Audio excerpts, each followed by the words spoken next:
Maybe the biggest reason why so many relationships fail is because staying with someone for life is hard. But the reason it's so difficult is not what most people think.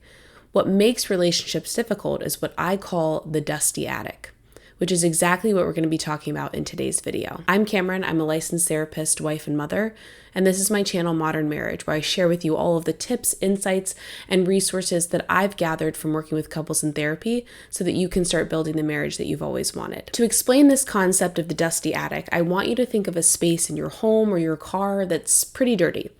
Maybe it's your trunk or the backseat of your car.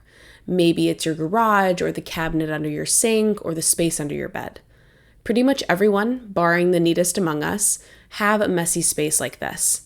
You probably don't visit that place very often, so chances are you don't think about it until you're forced to rummage through that space in search of something you lost or to find the source of a weird smell or something like that. For me, it's our attic. When my husband and I moved into the house that we live in now, we immediately started filling the attic space with a bunch of old boxes that we didn't need anymore, off-season clothes, memorabilia from our childhoods, stuff like that.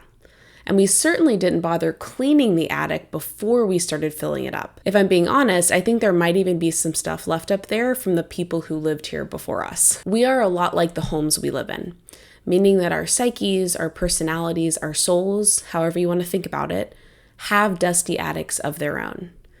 And most of the time, we can ignore these ugly parts of ourselves by steering around them.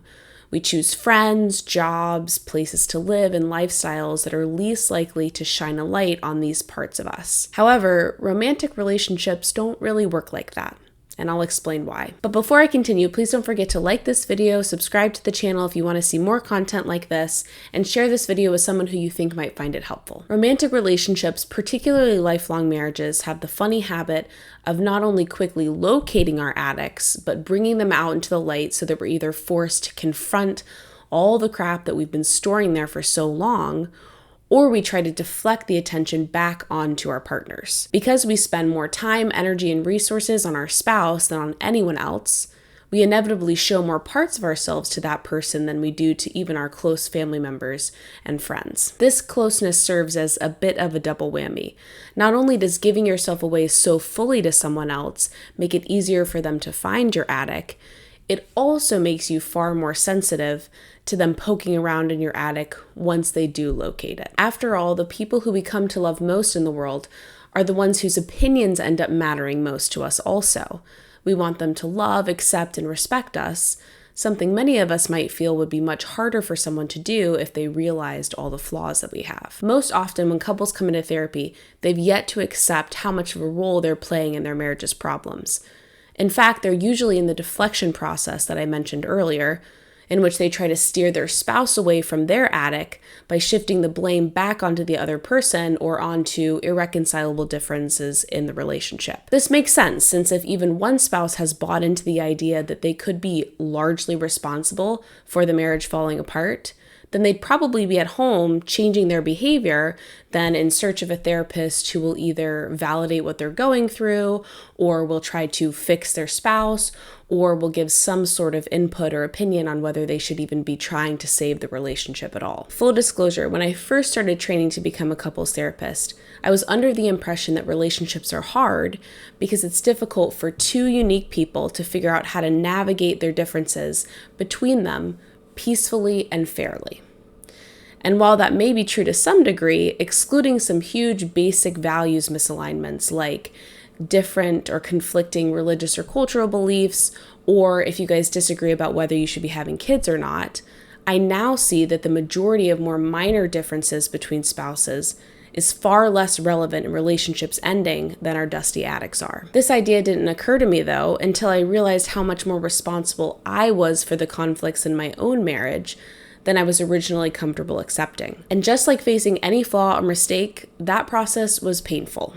Really painful, especially since I realized that the stuff that we hide away in our attics tends to be the things that cause problems not just in our marriage, but for our kids as they grow up. And I obviously never wanted to do anything that would hurt my husband or my kids. This realization that our dusty attics aren't just ours to carry around once we get married, and especially once we have kids, but that they are burdens for our family too, was all the motivation that I needed to get over that initial anger and defensiveness I was feeling about owning up to my own issues. And thankfully, not long after that, those feelings morphed into a sense of empowerment once I realized that the more responsible I was for my marriage, the less I had to ask anyone else's permission before I set to work improving things.